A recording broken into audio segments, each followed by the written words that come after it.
రాజమండ్రిలో ఈ నెల 3వ తేదీన యువకులు కారుతో ఢీకొట్టిన ఘటనలో మెడికో ప్రియాంక ప్రాణాలు కోల్పోవడం బాధాకరమని ఆంధ్రప్రదేశ్ ముఖ్యమంత్రి నారా చంద్రబాబు నాయుడు అన్నారు. నాటి ఘటనలో గాయపడిన ప్రియాంక మృతి చెందిందనే వార్త తీవ్రంగా కలిచివేసిందన్నారు. ఎంతో భవిష్యత్తు ఉన్న ఒక వైద్య విద్యార్థిని ప్రాణాలు కోల్పోవడం బాధాకరమని సీఎం ఆవేదన వ్యక్తం చేశారు.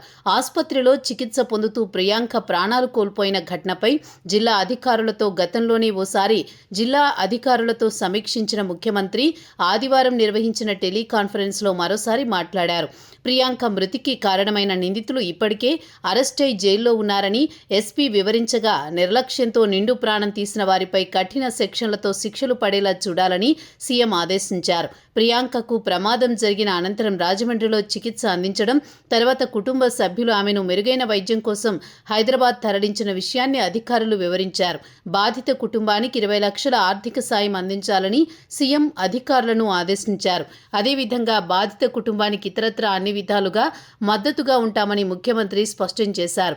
తెలంగాణలోని జోగులాంబ గద్వాల జిల్లాకు చెందిన ప్రియాంక రాజమండ్రిలో వైద్య విద్య అభ్యసిస్తోంది.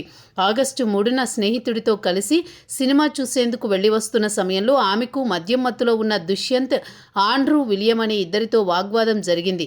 దీంతో ఆమె స్నేహితుడు నడుపుతున్న బైక్ వెనుక కూర్చున్న ప్రియాంకను వారు కారుతోనే గుద్దేందుకు పలుమార్లు ప్రయత్నించారు. ఈ దృశ్యాలు సీసీ కెమెరాల్లో రికార్డయ్యాయి. అనంతరం మాల్ బయటకు వెళ్లగానే ఆమె బైక్ను వారు గుద్దేయడమే కాకుండా ఆమె తలపై నుంచి కారు పోనిచ్చారు. దీంతో ఆమె తీవ్ర గాయాల పాలైంది. ఈ ఘటన జరిగిన 3 రోజుల తర్వాత పోలీసులు కేసు నమోదు చేసిన ఆరోపణలు వచ్చాయి. అలాగే తొలుత ఈ కేసును నామమాత్రపు సెక్షన్లలో నమోదు చేసిన పోలీసులు తర్వాత విమర్శలు రావడంతో సెక్షన్లు మార్చారు. తాజాగా ఆమె తండ్రి పోలీసులపై ఆగ్రహం వ్యక్తం చేస్తూ ఇతర సెక్షన్లతో కేసు పెట్టారంటూ మరో ఫిర్యాదు కూడా చేశారు. మరోవైపు ఏపీలో రాష్ట్ర ప్రభుత్వం కూడా తమ బిడ్డకు జరిగిన అన్యాయంపై స్పందించడం లేదని కూడా ఆరోపిస్తున్నారు. మరోవైపు 2 రోజుల క్రితమే బ్రెయిన్ డెడ్ అయిన ప్రియాంకను బ్రతికించేందుకు డాక్టర్లు తీవ్రంగా ప్రయత్నించినా ఆమె శరీరం స్పందించకపోవడంతో చనిపోయినట్లు ప్రకటించారు. ప్రియాంక మృతిపై ప్రభుత్వం స్పందించి నిందితులకు శిక్ష పడేలా చూస్తామని హామీ ఇచ్చింది.